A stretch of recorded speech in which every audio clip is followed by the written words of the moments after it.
Here we are. Welcome back. This is episode 8 of your Unlaced Podcast. I'm your host, Joshua, and we have a special guest tonight. Some of you might know him from around the area. Some of you are going to learn tonight. We're going to dive into a lot of things, but without further ado, I want to thank you for coming in. We have Quil. Yeah, thank you, bro. Thank you. Of course. Thank you for coming in, bro. Like, not a lot of people are going to take time out of their Thursdays. I know you busy. I know you got a lot of things going on. I see it all over the Instagram. So, again, appreciate you for coming to sit down with us. No problem. So for anybody who might not know you, who is Quil? Like, where are you from originally? Like, background and all of that stuff. So, Quil, I was born and raised half my life, let's say Newport News, Virginia. Oh, okay. I came up here, I kind of got kicked out of like 5th grade. So I went to Union Terrace Elementary School for 5th grade, went back to Virginia.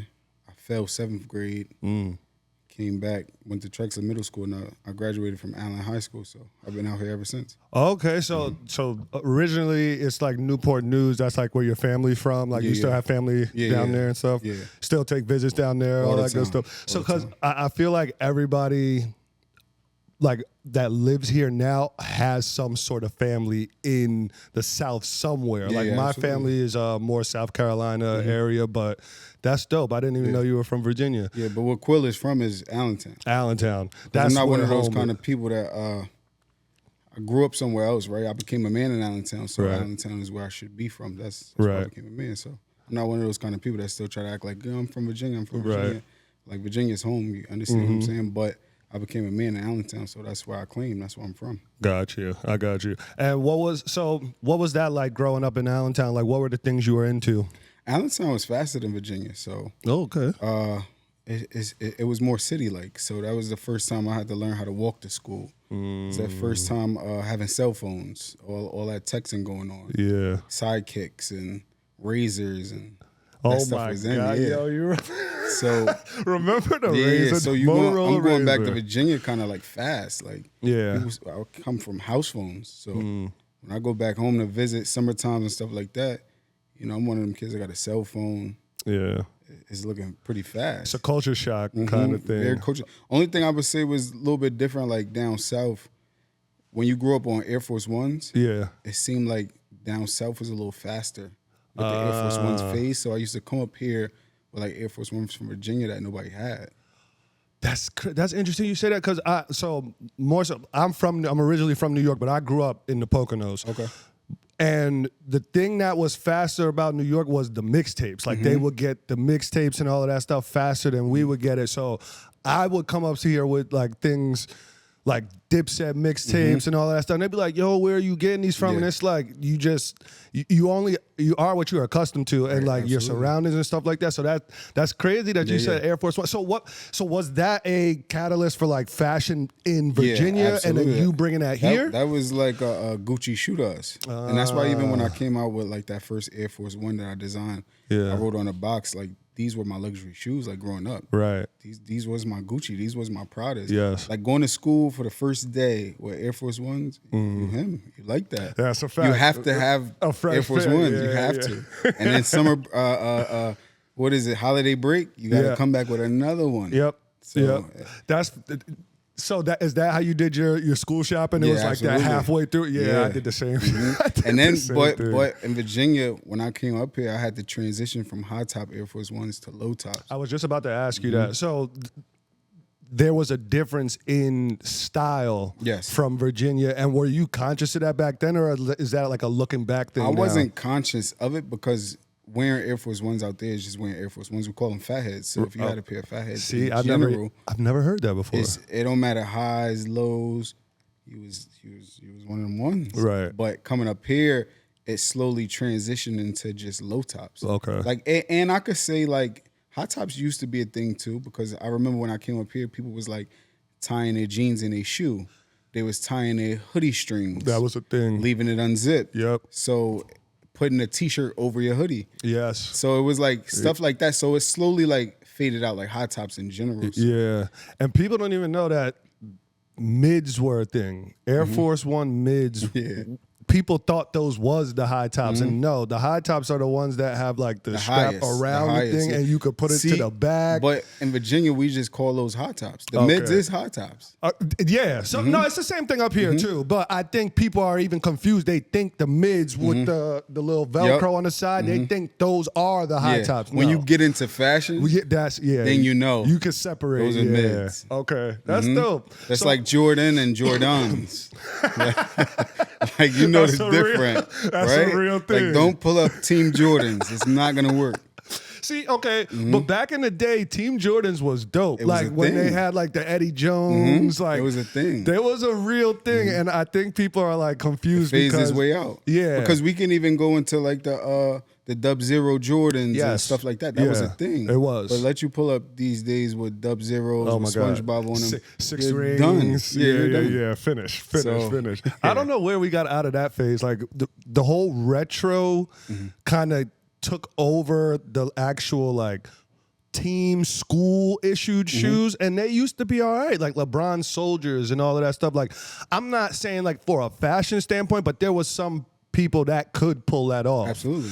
That's interesting. It's crazy. That's interesting to think about. All right, so basically, how I guess you kind of touched on it more so like getting kicked out of school and like you ended up. So, what made you stay in the Lehigh Valley? I Well, guess. my father, when he got released from the feds, he came to Pennsylvania to change his life. Okay. So he was.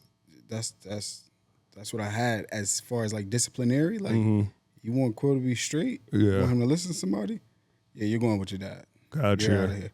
Okay. He's in Pennsylvania. That's where you're going. So your mom stayed in. Yeah, my mom never lived in Pennsylvania a day in her life. Okay, so that's where the roots are. That's why you. That's where you go. But even back and my all that dad's side stuff. of the family, they're from Virginia too. Oh, okay.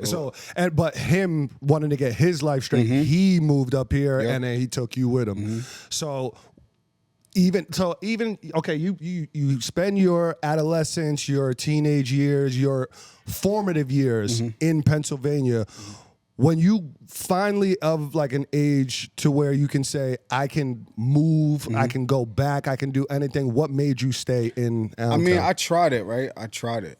I only tried it probably 3 months, 4 months. And it just wasn't fast enough. Okay. It wasn't fast enough. And once you make like something your home, Yeah, you miss it. I got you. So being that one, it's not fast enough. Two, all my guys I grew up with, everybody is in Allentown. So Yes. I got to go back. Okay. I got to go back and try to figure this thing out again, because maybe I was just running from something. Maybe I thought like the grass was green on the other side, until you go down to Virginia and you realize people out there, they trying to go to the shipyard. They trying to go to the service. Yeah. Ain't no real jobs and nothing like that. And then it's like you left for so long, a lot of people don't even remember you. So it's like what I did here with clothes and what I tried to do back home with clothes, it's a little different. Right. So I came back. I get that. So I tell people this all the time: a place is only as good as the people you know. Absolutely. And people they visit these places and they're like, oh, I could see myself living here. Yeah, you can see yourself living there for that weekend you're there, but let you stay there for like a week, 2 weeks. It's over. It's gonna get a little boring. You're gonna start to settle down. Stuff gonna get old, and you're gonna be looking for people to connect with. And I think community says a lot about a place for sure. And I can see that here, Allentown, Bethlehem, like that whole ABE.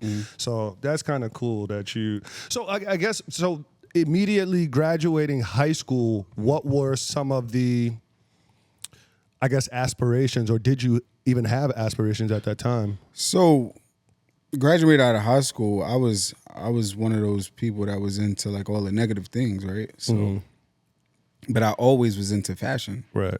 Always in the culture period. So let's say Celebrity Day. I got a dude that's drawn all over my body. I'm looking like Tiger. Clothes. I used to spray paint on people's clothes in middle school. I used to put the Mickey Mouse and the Batman on people's Air Force Ones in middle school. Early. Yeah, You were on. yeah. Okay, so I used to actually get in trouble for like messing up my clothes. Oh wow, I doing did. stuff I like did that. not know. Okay, so let's touch on that. So you spent even junior high years up here too. Yeah. Okay, so what was? So I guess what are those inspirations? Like, why was fashion such a thing? Like, So down south, a lot of people was kind of like already the older people was already drawing on shirts, drawing on shoes. That's when Bape came out. Yeah. And they took a pair of Shaqs and they draw all on them, and it's like, these is fire. Yeah. Let me see those. Right. So I always just was heavy into fashion. I'm talking about like, bro, down to the fact where I wanted FUBU sneakers when they came out and I couldn't get them. Right. I was one of them kids like in the magazines, picking Christmas lists, wanted certain things but couldn't get it. Yeah. And I'm not saying I need it for nothing. I'm just saying like the things that I Things wanted. that you wanted. Yeah. Didn't happen. I'm one of those kids like, being that I was always acting up, the way that they feel like they could just try to penalize me is what he want. We ain't gonna give him everything he want. So I'm one of them kids like, if you was wearing the Fila's everybody else was wearing, I'm wearing the opposite. Yeah. If you was wearing the New Balances that everybody else was wearing, I'm wearing the opposite. Yeah. I'm pulling up New Balance 757s. Weird numbers. Yeah. Everybody else is wearing the right ones. Yeah. But I got New Balances, they're just not the right ones. Just not the right one. I got you. So I just was always into fashion, bro. So me even getting into it in middle school where I'm able now to draw on something and sell it to somebody, Right. I knew I had something. I knew I had a following. Where do you think that artistic integrity comes from? Like that, just the way that you want something to look and you could sell it to somebody. Where My does dad, that he's a come creative, right? from? Okay. And as I got older, I heard my grandma used to sew clothes. So, and my dad always tell me about this book that he wrote before I was born and how my life is playing out right now. That's how he wrote it. Wow. It's like heavy. It comes from somewhere, but Right. you just don't even know. And to this day, he'd want me to like use certain designs that he had. And I'd be like, man, you better get out of here. Because that's not him, right? It's like, that's not what we doing, but I get it. Yeah. That's what you wanted to do. You just didn't take it as far as I took what I'm doing. Right. So I think my whole creative background, it really comes from like my dad. Okay. And then if it's not your family, like what do you think was something that was in your face that kind of pushed the battery or put the battery in your back It's kind of create? It's the wanting something, not getting it. So now I'm gonna create my own. Got you. I Got think you. That's exactly what it was. I'm gonna make what I make cool now. Right. Because right. I possibly can't get what everybody wearing. That's cool. I used to try to steal like my cousin's shoes on the weekend. It wasn't working. It never was working. He had every Jordan you could think of. It never worked. Wow. So what? I want to pose this the right way. What was that first piece that you designed? And it could be as early as possible. But what was that first piece you designed where you said, "Oh, this is tangible. I could do this." Air Force Ones. Okay. And what was like? What did you actually do? I was with the Air Force cutting One? out fabric and putting it on the toes and putting it on the check. Because you remember when like I don't know who did it first. I don't know if it was like the Hot Boys or Nelly and them, but they had like the bandana on their shoes or the Gucci print on their shoes. And that. I used to see stuff like that, and I was like, I'm gonna try to do it on my own because Yeah. I know they're not buying me that. And you did it specifically for you, Yes. or you? I used to Okay. do it for me. And it was just I guess the reception from it is where you kind of seen That then I was like drawing on like clothes, drawing on jeans. I was one of those kids that was wondering like, how do people got these holes in their jeans? So I used to cut holes in my jeans, not realizing I didn't have too many. So now to go to school again, I had to cut another hole. So when they said, "You wore those," it's like, no. You see this knee? This is not yesterday. So it's like I used to do stuff like that, but that's like trial and error, right? That's knowing you want something, you want the look of it, and you're willing to do whatever, Right. just to get it. So now I'm like one of them kind of people. That's cool. Yeah. I really like that. I like that type of stuff. So you're trying things. So is there any other inspirations? Like, were you into sports? Like, was Michael Jordan like a big aspect? Like, what was I it? tell people to this day, right, when it comes to sports, I'm not a big sports person. I never really watched sports. Okay. My stepdad, being that I used to get in so much trouble, he put me in every sport. Oh, wow. And his logic was, you'll be too busy to get in trouble. Yeah. But it never was too busy to get in trouble. I still got in trouble, but I think growing up, I never wanted somebody to say I play like somebody. Yeah. Not to say I'm the best at sports at all, right? I'm good enough to make a team. I could manipulate you to think, oh, he's a beast. But that's just, I'm good at the talk game. Right. Right? You're going to think oh, when he get on this court, it's on, and I'm dressing the part. Yeah. I'm coming laced, so it's gonna look like he's about to give me 30. He's about to give me 50, but in actuality, it's like it's a gamble that I'm just willing to take. But I never watch sports. I don't have a sports team. I'm very like a sports player. Like growing up, Allen Iverson, Michael Vick, stuff like that, and that's just because being raised in Newport News, Virginia. That's what you see. They're like heroes out there. Oh yeah, for sure. So and not only like heroes in sports, they're like heroes in the streets. Yeah. It's like when you hear about Allen Iverson, it's like, yo, when he walked through, that's like God walking through. When that's where you come from. So I never really was big into thinking I was going to take sports the distance. Yeah. I played all the way up into high school. I tore my meniscus. Oh, wow. And that was it. I even tried out on a torn meniscus to play like basketball for Allen, but I got cut during tryouts, and that was the end of sports for me. I hear that. So that's so interesting because I know people's like their introduction to like fashion and I guess more so like just dressing overall comes from sports or something. I know mine comes from old movies and old like music videos and stuff like that. So it's interesting to hear like a different, I guess, initiation into fashion. And I think a lot of my why I wanted to get into fashion. Yeah. I grew up seeing like the hustlers. Yeah. I'm looking at how they dress. It was this dude my cousin used to date. He used to pull up, couple guns on him, grills, new shoes, big jeans, jewelry, shining, ring, ding, ding. Infatuation. And it's like, what? You just look at. I want to be like him. Yeah, You crazy? Right. He's coming through every time, dropping off a couple dollars. Yep. Chinese food here. It's like, nah, that's who I want to be. Right. And then as you get older and you realize what they're actually doing. Yeah. My sister started dating those kind of people, and they coming through the same way. I'm like, nah, it's no way. Right. That's what I want to be like. Yeah. Because they coming through with that stuff every time. And now it's like looking back at it now, it's like this stuff really wasn't nothing, but it was something back then. Yeah. This before, it's just regular grills, solid golds. It wasn't no diamonds. It was princess cuts. It was like, nah, that's it. It was the things that you didn't have, but you saw like it was tangible, like in a reach, and it was like, oh, now I have something to strive for. Yeah, like, it was, it was literally the hustlers, the gangbangers. They pulling up, Yeah. and it was they just made it look a little bit different. Right. I remember I'm like suspended from school, and I'm in a house. My sister boyfriend pulling up Wendy's, looking good, hoopty. Right. Me not knowing that's fiends whips. Yeah. He's just pulling up here. I'm like, wow, that's crazy. Yeah. That's what I like. That's dope. All right. So, did you have any jobs like while you were in high school or like straight fresh out of high school? So, funny thing, I took co-op in high school at the end of it. Oh, really? To leave school early. Yeah. Literally just to leave school early. But for what? Like just because you didn't want to do school anymore? I was focused on $1. I hear that. So Okay. McDonald's, as a kid, you're doing those other things that make ends meet, right? Yep. I wanted to be that person with the paper. So Right. I remember I worked at McDonald's probably like 3 months. I got fired. I'm telling the school I still work there. I'm leaving early. I'm figuring it out.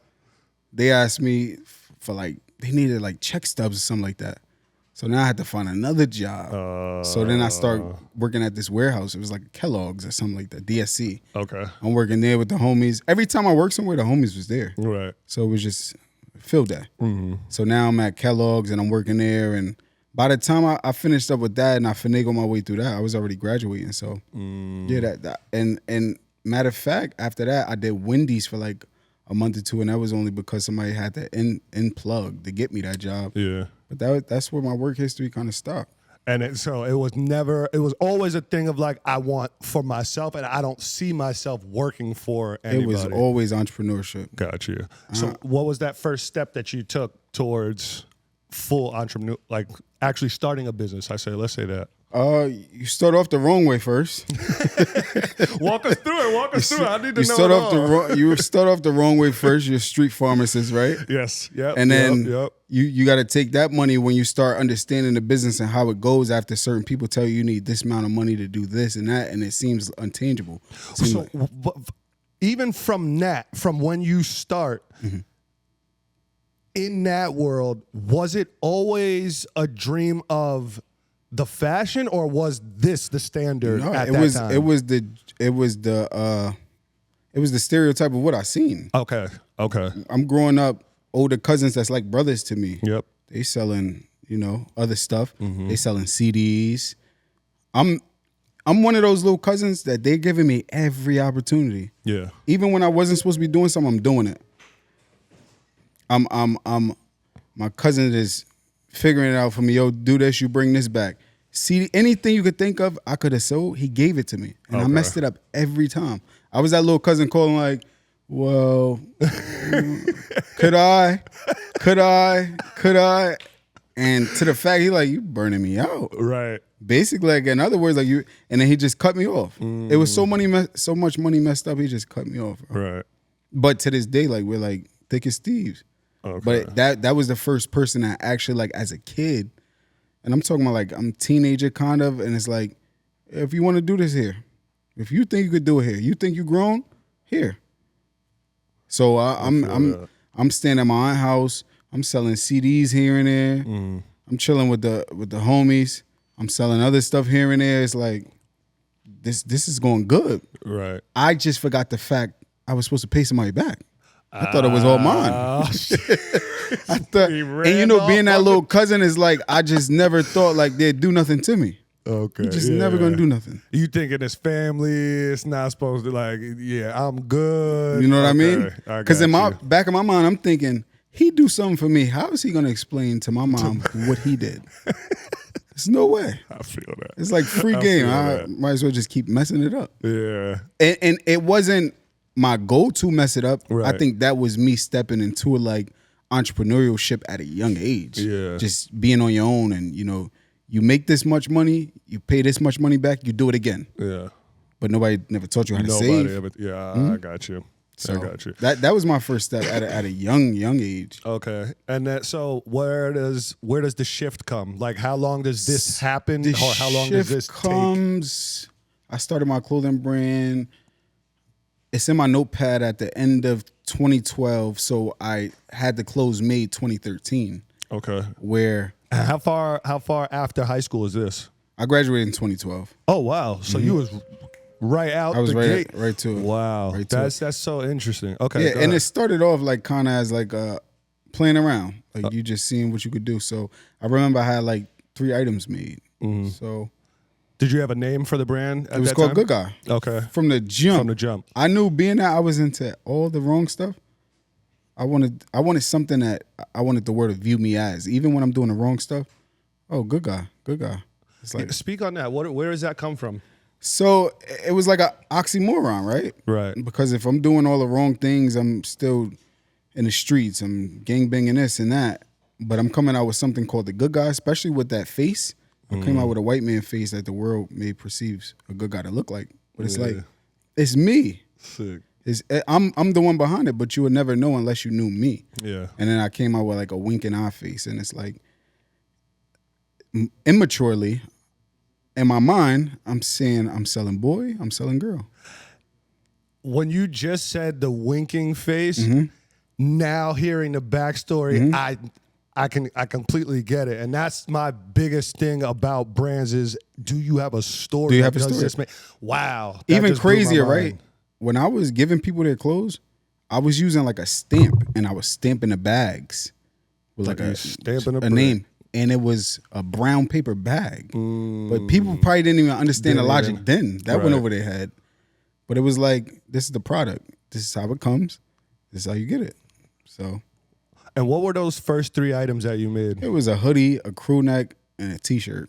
Okay. And you did you mass produce, or did you have like just? I just made those 3. Okay. Because they was charging $200-something. So I'm like, you know what? Because now we're talking about screens, something I knew nothing about. Right. They talking about they needed digital, this and that. I'm like, oh, snap.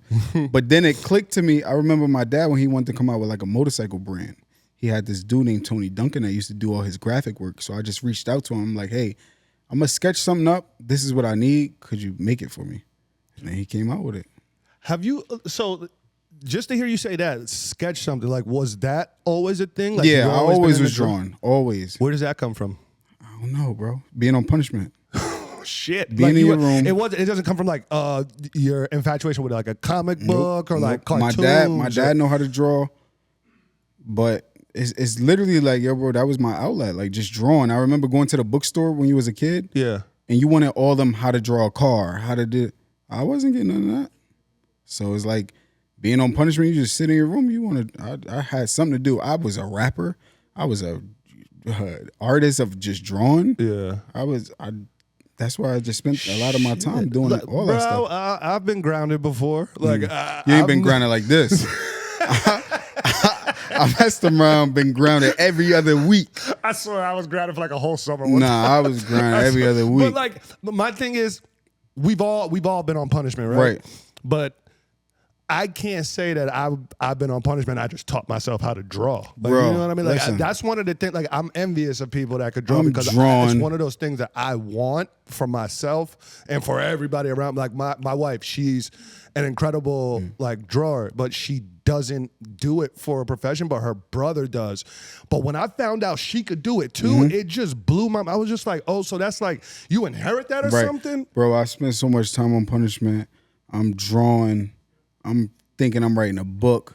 Wow. I'm writing raps. This is when tapes was out, when you could listen to music. Yeah. I'm recording on the tapes. Yeah. Something hotter come on, I'm erasing that, putting it on the next thing. Yeah. I'm like a DJ in a sense. I'm gonna sell this. It's like it's being on punishment, bro. Honestly. Wow. Honestly. Wow. And even in school, like I'm just drawing on stuff. Always just drawing on stuff. Bro, I used to get in a lot of trouble just from my like artistic, creative ways. Because my mom used to always say, like, if you knew how to read and do your schoolwork like you know all these rap songs, you would be brilliant. See, but I hate when parents use that because it's like they act like they don't have that same cognitive dissonance as like if I'm not into this, of course I'm not going to spend time on it. You know what everybody's wearing, what kind of shoes they got on. You know every rap song. Yeah, but you can't do your work and read to save your life. Right. And that's just what I was into. And then look, as soon as you apply yourself to something that you actually want to do, look how far you can go. Right. And it's like looking back at it now, it's funny, right? Because it's like I was doing that then. Yeah. I took it the distance. Yeah. I showed you that's something I loved. Right. Yes. I like that. All right. So after that those 3 items that you create, you have a name for your company, but is this a company to you yet, or is this just something My you're dad doing? was telling me about the broke man's copyright, to where you write something, act like you own it, send it to yourself, never open it. Yeah. So he was walking me through these steps because that's how far I wanted to take it. Me telling him my dreams and my goals, how far I want to take it. These are the steps he's telling me to do. So after I copped those 3 items, I took the money back, and now I'm buying 12. So it was literally just on after that, bro. Okay. Because people wanted it. Right. I had to wear one, but when I seen that people wanted to buy this thing that I came out with, it's like, oh, you got to make more. You actually don't have enough. So now you feel secure, right? Where it's like, now I could dish out this money that I've been holding because I didn't know how this was going to do. I just thought it was cool to me. Yeah. I wanted the world to see what I was on, but I wasn't too sure, should I invest all this money yet? So that's how that happened. Okay. And then from there, when does it become a reality of, oh, I have a brand and I'm starting to make other items, not just your I think typical literally t-shirt? I probably did 2 drops. It's all on Instagram. If you look through it, I probably did like 1 drop, and then the next one, it was just off to the races. Now I'm making baby clothes. Now I'm taking the sleeves off the t-shirt, taking it to my baby mom's grandma. She's sewing a cheetah print sleeve on, army sleeve on, American flag sleeve on. That's dope. So it was like getting into even like cut and sew of like, people don't have this. How could I make it? So the brand is called Good Guy, but I also see something saying greater good. Walk me through that. So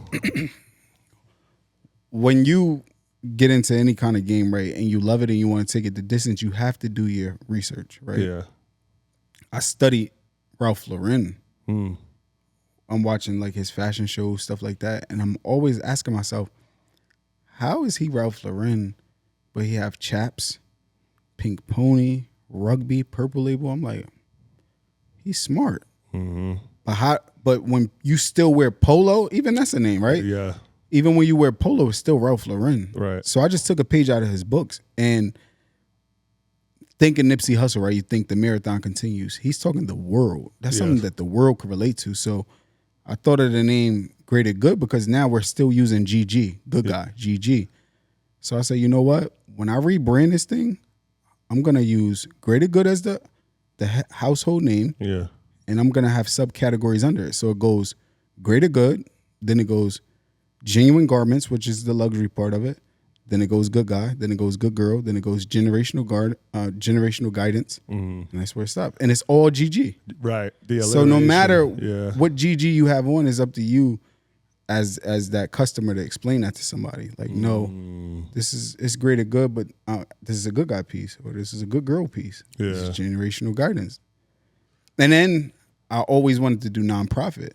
So with me creating kids' clothes back in the days, it really didn't have no name. Like, I'm playing around, toying like Good Kids, but I'm like, yo, Generational Guidance is tough. I love that. That's something I want to name my nonprofit as well. So it was all like trickery in my mind. Like, how could my plan B make my plan A work? Yeah. And that's what I did. I just came up with the Greater Good, and I'm like, you know what? That fits me more. Let's mature from Good Guy. And now let's think of the world, because not everybody want to wear something called Good Guy. So I'm like, you know what? Greater Good, though. Because this whole time I've been doing it for the greater good. Yeah.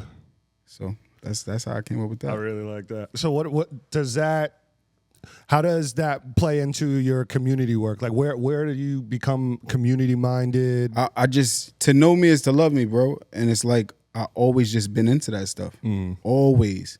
I'm talking about even probably before brand. I'm always like, if I see somebody that's in need, I'm always doing. I'm always pouring into my community. So the book bag drives, the this, to that, that's what you see on camera. Yeah. What I do off camera is it's even more than that. Right. I'm not that type that has to post every single thing I do. Because that's interesting you said that, because me and Ryan, I was sitting here and I was telling him that you do, I've seen you do these classes with these kids, and I'm like, I'm trying to send him like videos or like photos from. I'm like, yo, we got to talk about this, and I don't want to like miss that. Yeah. But I scrubbed your page, and you can't find it. Because you know what I had to learn? I had to learn how to live in the moment and actually cherish what I'm doing. Yes. And know it was for me and not for the world.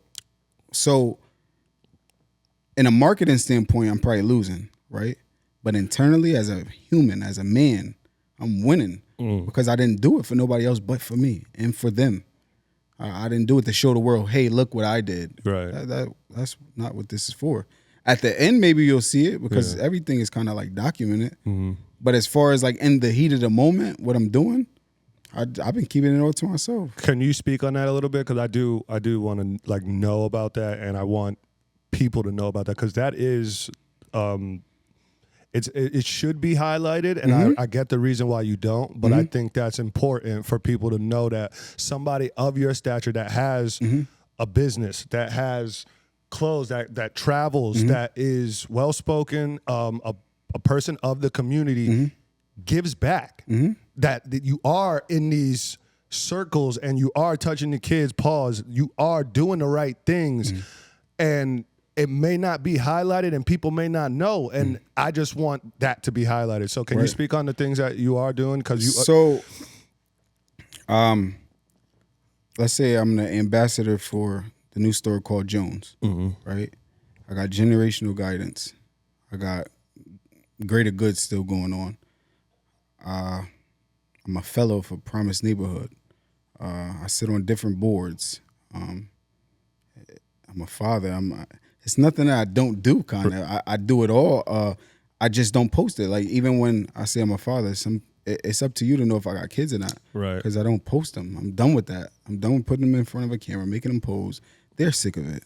And I've been sick of it years ago because I'm realizing like, that's not life. That's not the real world. I'm falling into the trap of social media and its unwritten laws, thinking that unless they see it, you're not doing it. I'm doing everything I say I'm doing, and they don't have to see it. And you have to be comfortable with yourself, right? To know you're solely doing it for you. In the world that we're living in, where social media is such a big thing of like, prove it. Yeah. I want to go back to the telephone book days where you have to look up somebody's name and you have to get referrals. You have to get a reference. So being that it bothered you at the point when you're telling somebody about me because you really couldn't prove it, but you knew it. Yeah. You're like, no, he's really doing this. Regardless if you could see it or not, just call him. He'll tell you everything.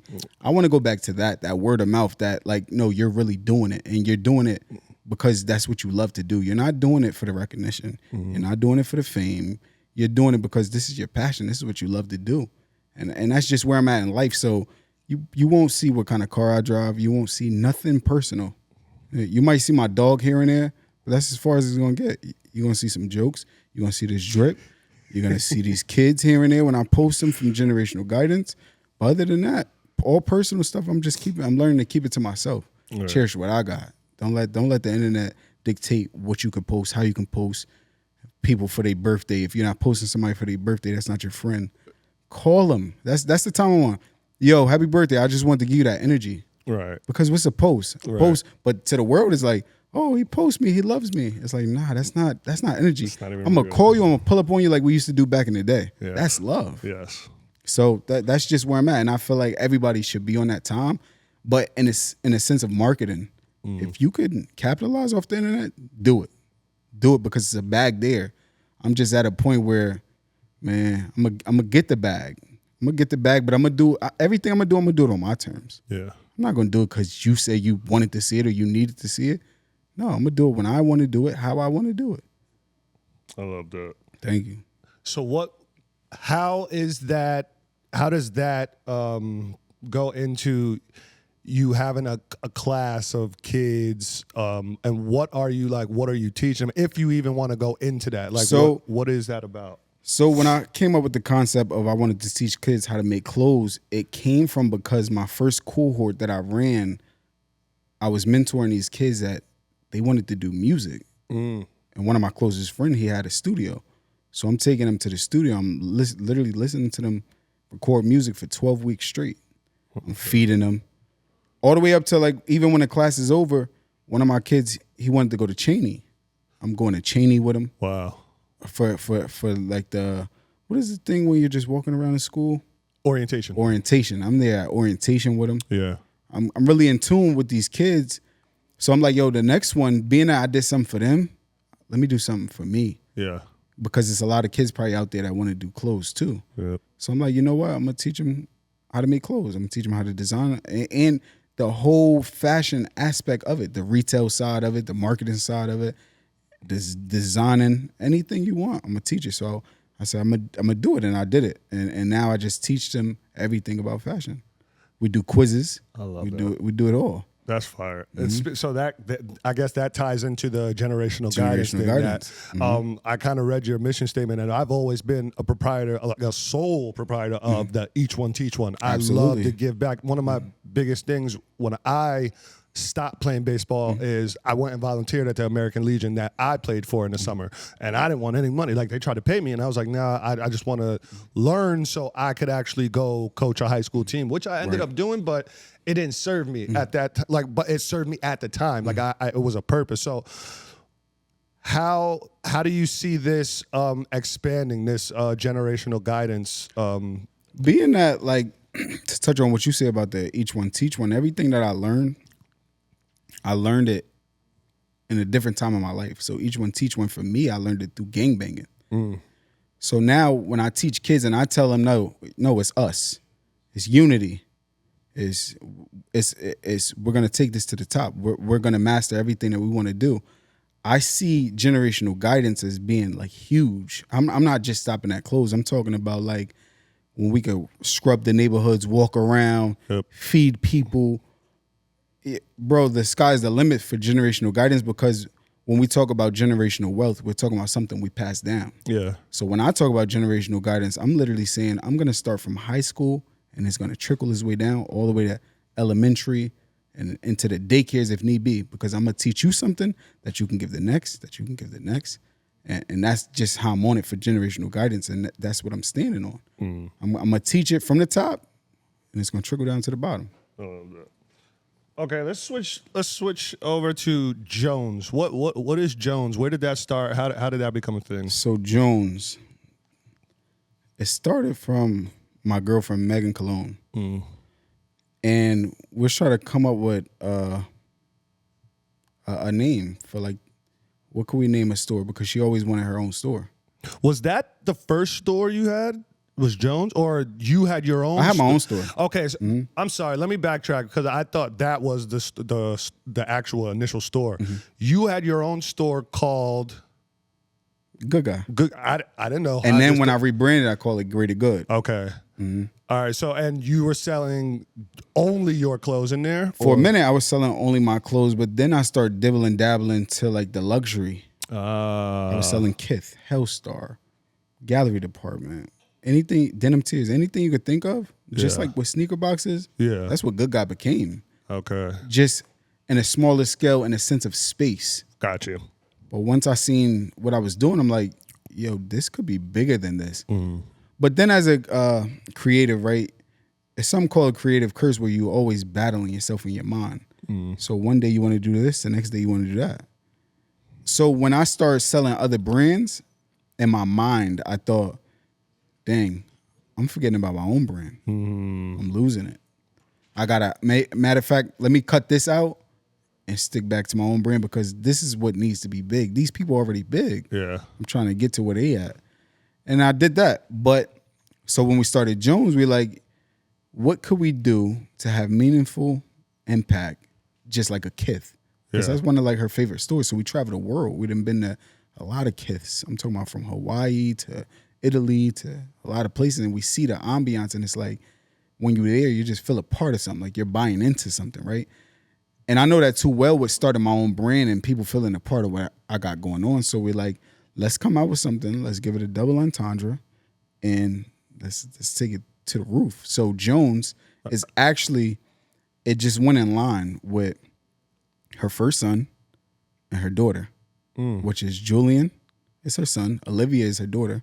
Then how my kids go is Noah and Elijah. So I love when things like that. And that S stand for like siblings, but it also stand for her granddaughter, which is Liana Lee Cherry, which is LLC. That's the business part of it.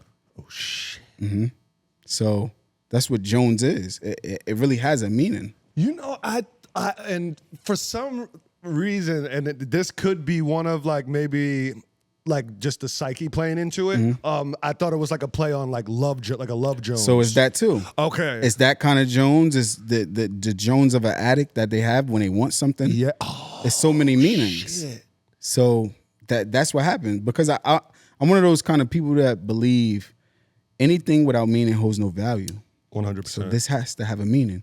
But just like Jay-Z, I wanted to have so many meanings where it's like, that's hard. Yes. It meant that too. No, that's fire. I forgot all about that word being associated with like a fix or like oh my God, that's hard. Yeah. I really love it. Okay, so, and the space you're in now, that was the first space that you guys looked at? Yeah. Open? So Jones, it's 3 stores actually in one. Okay. So walls had to be knocked down. We used to have a women's side, right? You know, where you check out, and then a men's. But now we're doing like a social area. Yes. So we could do like the mixers and the podcast if ever we want to, and just if you need a space to rent out, a bar side, they got a DJ booth. It's so many things, but that's the sense of like Jones. Yeah. Like, what is Jones? That's what Jones is. It's that sense of family. It's that sense of like, you could have comfortable conversation in a store. But that's like a Kith vibe, right? It's like, right. You could have coffee at Kith. You could have meals at Kith. Yeah. And you still could go buy a T-shirt right as soon as you're done. That's fire. So, and then because I don't know if you guys have never been to Jones, please go over there and check it out. It's a vibe when you walk in there. One of the things that caught me right through the door was ambiance. Like I feel like it's an experience when you walk in there, and the decor is immaculate. I love walking in spaces where I don't have to ask questions. I can kind of just like take in the scenery and it'll answer some of the questions in my head, and I could also feel comfortable. How did that play into? Well, shout out to Megan, right? Because being that this was her baby, this is something she wanted to do. Gotcha. I'm just the extra push. Right. I'm the man behind the scenes of like, I don't care who they think owns it. I'm a rock and roll. Yeah. If you need my face to be on the front of it, then let's do it.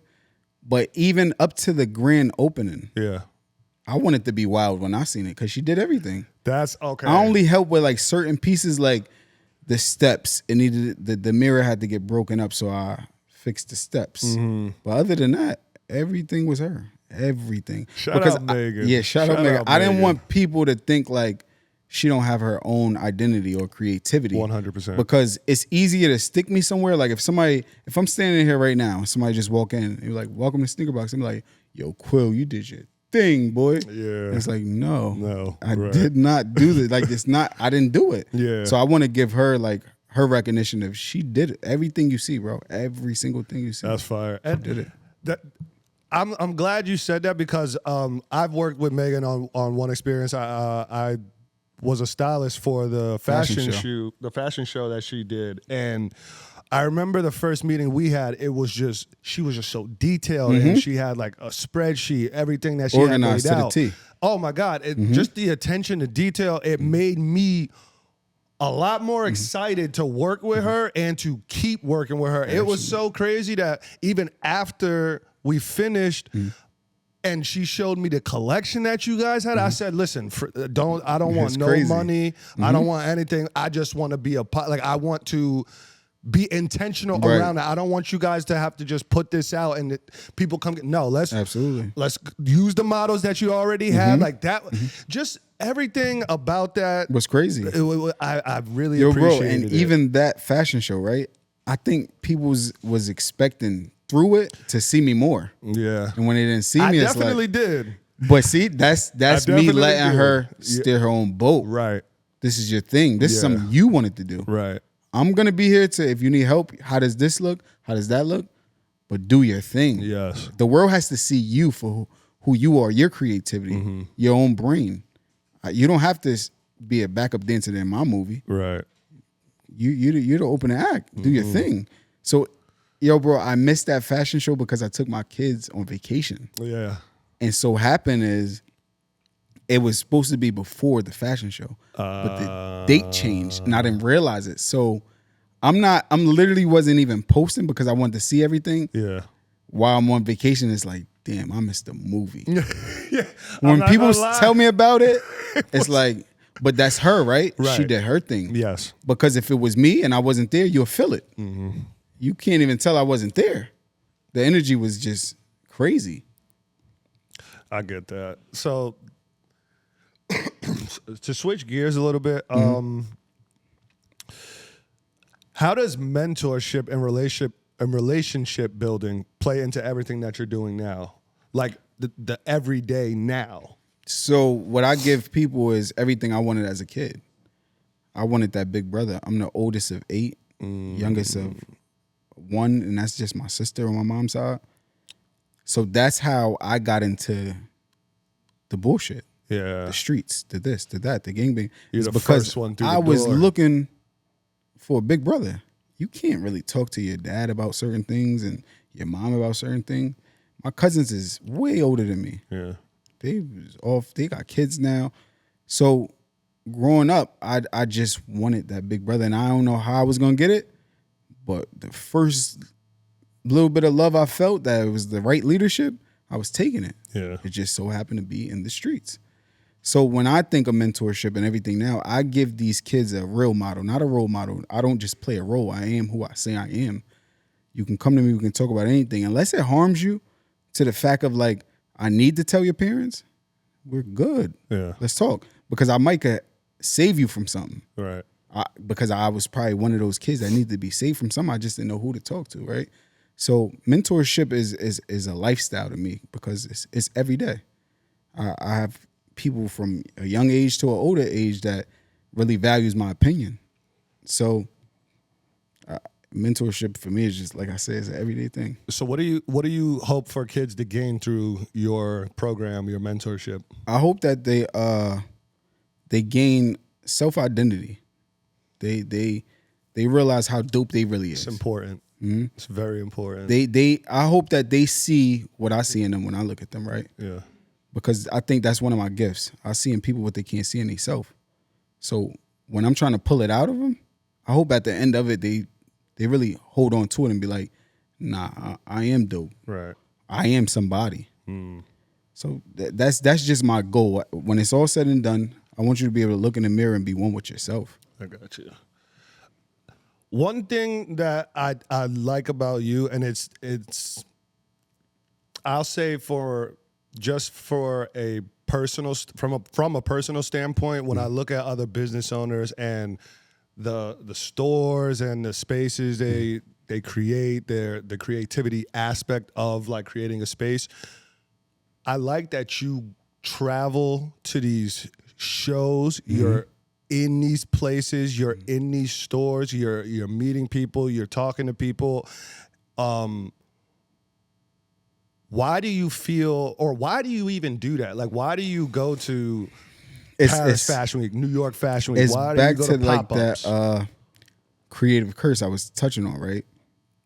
When you're creative, if you allow yourself to be in a box, you're creating from nothing. Sometimes I got to go out to see this shit. Yeah. And some people don't understand it sometimes. Sometimes it could be just a drive. I remember driving to Las Vegas, and I'm just looking at like the mountains, and I'm like looking around like, yeah, that's fire. You see how the sunset? Yeah. How could I design something to where that color could blend just like that? If you've never seen it. If you've never seen it. So I try to create from actuality. Yeah. Things I've seen, places I've been, inspo that I gather through my walks of life. So I have to go out and go see it. When did that become a need for you, or a want? Since a kid, being that my mom lived in Virginia, and I'm talking 99% of my family probably live in Virginia, they used to send me on a train. So I'm taking a train from Newport News all the way to Philadelphia. Oh, wow. So if you got the window seat, you can see a lot on that train. Yeah. If you walk to the cafe, you can see a lot of different people on that train. So me taking a train at a young age, me flying unaccompanied minor, me and my sister to California at a young age, it just opened up my mind to that traveling and that experience of you're going to see something. You don't know what you're going to see, but you're going to see something. Right. So just go. So it just helped me in fashion. And not for nothing, I want to make sure the separation is clear. When some people say they do fashion, it's like, all right, you can make T-shirts, you can do all of that. But where have you been? Yes. What rooms have you been in? Who do you know? What fashion designers you know? And I'm not talking about on a personal note, but it's like, could we talk fashion? Yeah. Because if that's your thing, that's your thing. Right. But I just want to make sure the separation is clear. I want to be amongst mine. Yeah. So when we're talking fashion, we're talking sewing machines and stuff like that. Because I remember at a young age, people asking me fashion, they used to always say, could you sew? I used to be like, no. Right. It's like, so how could you say you really do fashion? And I get what they're saying now. Yeah. Not to take it away from nobody else that's not sewing or that don't know how to graphic design, because we're living in a different time now. But I just want to make sure the separation is clear. Okay, so that's more of the practices that you do to stay in your creative Absolutely. mindset. And how far do you see that going? Like, what's next, I guess, for... I tell people all the time, and I've been saying this for a while, I want Greater Good to be the next ASAP. What do you mean by that, actually? Because I took it one way, but I want to hear from you. Where it's an umbrella, right, of just creatives. Everybody do their own thing. But when we link up and when we out, it's us. Yeah.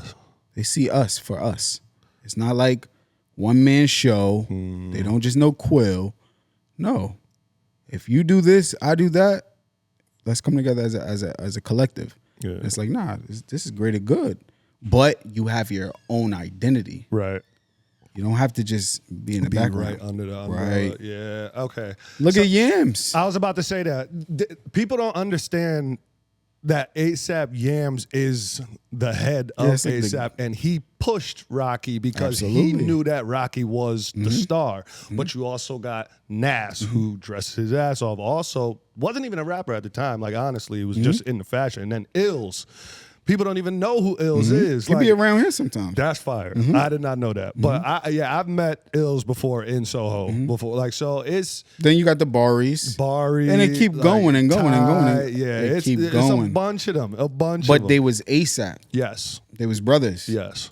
Nobody hated on each other. It was none of that.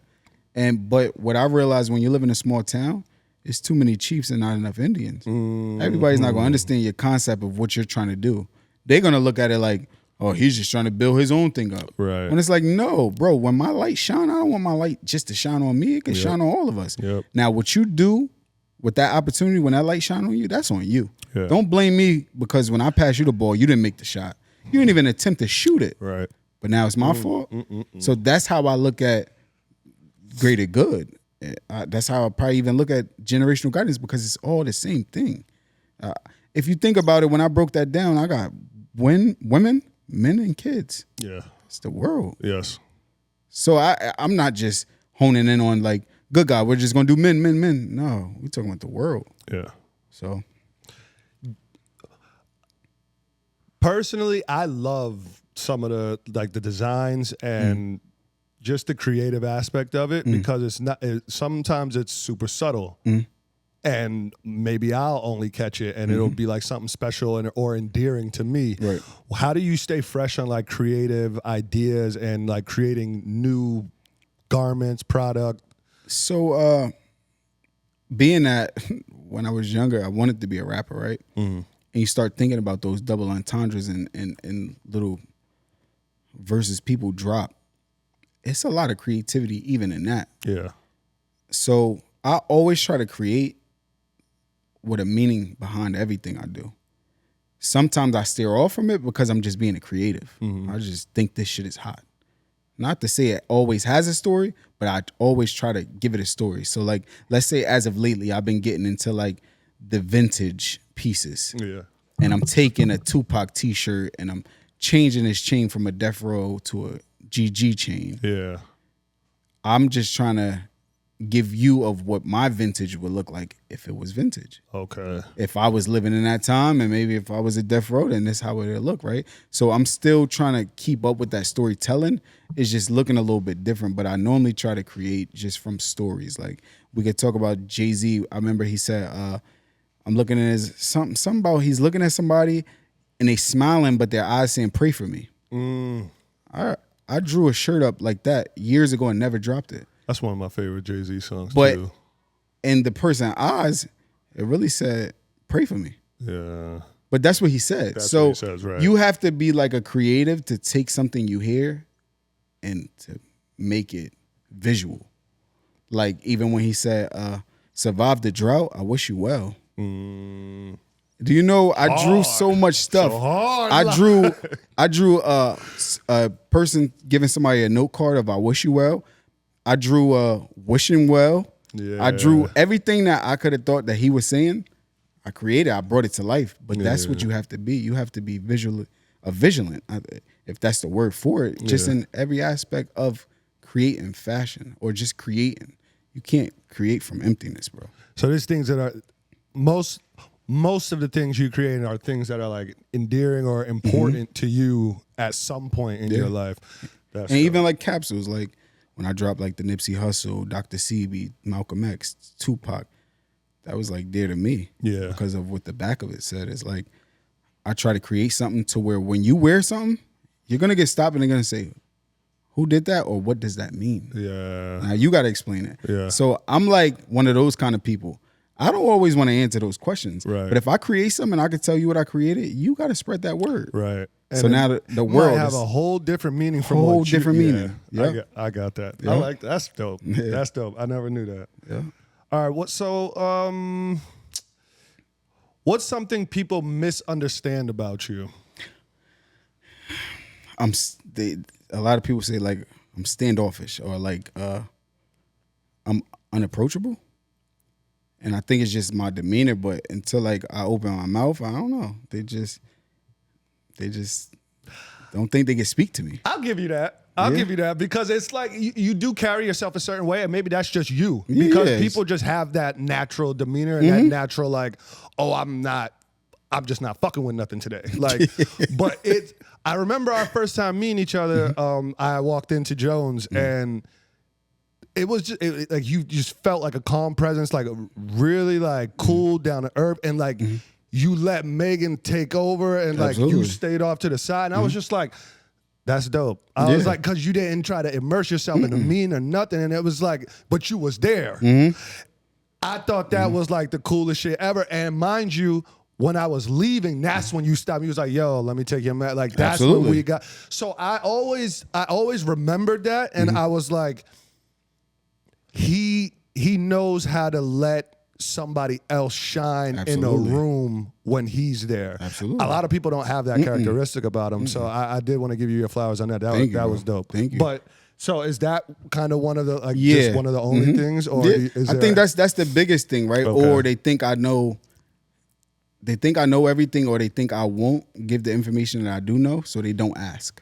It's almost like they put themselves in competition with me subconsciously, right? Not knowing that I have no competition. I'm not in competition with nobody. So you're playing the wrong game because I'm not even competing in that game that you're playing. Right. So I think between those two things, that's the biggest. Okay. But as soon as I open my mouth, or as soon as you come around me, you're gonna feel energy. The energy is real. Yeah. I am who I say I am. I don't have to be tough. I don't have to be none of that. Like you, when you was walking out, I'm gonna make sure we know who we are. Right. What's your name? I'm gonna tell you my name. What you do? All right. I'm gonna learn you. Yeah. And it's like, all right, peace and blessings. Right. I'll see you next time. We're gonna link. And my word is my bond. And what we do, That's a fact. we link. That's a fact. Even when up to like, yo, where can I eat in Easton? Yeah. Yeah. I could have hit anybody up in this world. Right. Right. But my word is my bond. Yeah. So I gotta hit my dog up. I feel that. I feel that. That's crazy because as soon as like, I'm not even gonna put it out there. I speak on this, protect your intellectual property, not to speak about things on camera or something until those things come to fruition. But Absolutely. you know exactly what I'm talking about. You was the only person that popped into my head. Like when we was talking, I'm on the phone, I'm like, oh, I know the perfect person to link you with. Let me see if he's on board first, and then I'm gonna link back with you. But that's one thing. I was just like, everything that he was saying over the phone, I had you already in my set. I appreciate and you want to that. know why? It's because I was seeing it, and that's the benefit of your Instagrams. Because I'm not in Allentown, I'm not in Bethlehem, so I'm not, I guess, immersed in your everyday and what you're actually doing on the ground floor with the community, but I'm seeing it on Instagram. So any way that I could be a plug, I pride myself on connecting Absolutely. people. Any way that I could be a plug and put people in rooms together, but for the right reasons. Right. And it makes sense for both parties, and it's not, nobody's looking at it for a monetary gain. Like we're just trying to be beneficial and trying to be Mutually beneficial. actual people of the community. Absolutely. That was like one of the best things that I've done in like the past 2 months. Like I is to appreciate put that. y'all in the same realm, I guess. But again, we've been here for a while, bro. Yeah. We gonna get into some fun shit. Like Okay. I do got some like quick hitters, and then we're gonna get you out of here, man. Say no more. So this I don't even want you to really think on these. This is just real Okay. quick stuff. All right. Top 3 sneakers. I'm going Air Force Ones. Right after that, I'm going Tim's. And then I'm going Off-White. Something. Okay. All right. Fresh out the box look or beat up vintage look? I'm fresh out the box. Okay. Do you Streetwear. see these butters? You see these butters? Yo, you gotta clip that. Brand new pops. You crazy? Getting into fashion. You see these butters? Come on now. Fresh out the box. Streetwear or high fashion? I'm going streetwear. Top 3 albums if you're stranded on an island. I'm going Nipsey, The Marathon. Okay. I'm going, I don't even need 3. Give me that. That's it. I'm That's staying it? there. Give me Nipsey. Okay. Anything Nipsey. Okay. If you can star in any movie, what would it be? Star in any movie. If I was to star in any movie, Yeah. put me in like one of them Loving Basketballs. That's my thing. I told you I don't know how to play that stuff real good. I'm gonna bluff through it. Put me fine. there. That's fine. Put me the star. Coffee all day or energy drink at 9 p.m.? I'm going energy drink because I always tell people I'm going to sleep regardless. They Really? can say got energy, but if I'm tired, I'm done. You're going for That's crazy. And I like the taste of it. I can't do coffee. Yeah, Coffee's just it. Coffee's cool, but I like the taste of energy drinks. Okay. I don't do it for the energy. I do it for the taste. I got to put you on to Thrive. It's a spot out here. It's Energy Teas. I swear it's like one of the best shit I've ever had. Like, I don't even taste like the carbon or carbonation in it or whatever it has in it, but it does give me a boost, and it's a good drink, and it's healthy for you. I'm going to put you on. Say no more. Would you rather forget your wallet or forget your phone? I'm forgetting that wallet. Need the phone? Because you never know what's going on in the world. Somebody might try to get in contact with a Also brother. true. Also true. Huh? Also true. I leave my wallet every day. We got I don't even kids, got too. it now. What I need that for? For sure. All right. TikTok dance or old school Soulja Boy crank dance? I'm going to crank that because I can't keep up with these trends. I can't. TikTok is not for me. Until I can learn it, I'm cool. Do you have TikTok? I do, and I probably uploaded 2 little videos, and that's it. I don't even got TikTok. I have TikTok for my wife, but my name on TikTok is, I don't know why I have this. See? Like literally. See, I'm one of like, those I kind of can't people. What you do just it. put? Yeah. Because you want people to know. I don't even know. I think in my bio it says, do not follow me. Yeah, because she sends me so many videos and like that's one of our things. Like we'll be up like at late at night and she'll be like, let's watch the TikToks I sent you. And like it'd be like 100 of them on there. too bro. many. It's very informational though. Very informational. I just can't keep up with it. It's almost like that thing of like when Twitter came out. Yeah. If you didn't jump on it right away, you're lost. It was more so a college thing. No, that was Facebook. I'm lying. Facebook. Switched from MySpace to Facebook. That was more so the college thing. I remember my sister came back from college like, you don't got this? I'm like, well, I don't even know what that is. Yeah. That shit was crazy. All right. Drake or Kendrick? I'm going, yikes. Oh, this shit hard. Yeah. This the stuff. It's cause I grew up like on Drake, right? Right. But Kendrick he's heavy, but I'm gonna go Drake. Okay. Would you rather be stuck in the 90s or skip ahead to 2050? Put me in the 90s. Netflix binge or YouTube? Put me on YouTube. Always cold AC or always blasting heat? You have to put the AC on because I sweat under these arms and they gotta breathe. All right, They have to breathe. last one. Always late but best dress or on time but the fit is mid? Grown Quil needs to be on time. Fashion Quil has to be late and trim. I get that. What's next for you, man? What's next for me is the world, man. Right, yeah, the that. world. Saving the world. Saving the people from themselves, the kids, the youth. That's what's next, bro. I'm gonna dive deep into the generational guidance thing, man. I'm gonna keep my foot on the gas, bro. I gotta save these kids from themselves, like I said. Quil, it's been a pleasure, bro. Thank you, bro. Thank This you. has been episode 8. This is your Sneaker Box Unlaced podcast. Follow, like, share, subscribe, do all of those good things. Until next time, I am your host, Joshua. That is Ryan, Zep Tepe Creative. Peace out.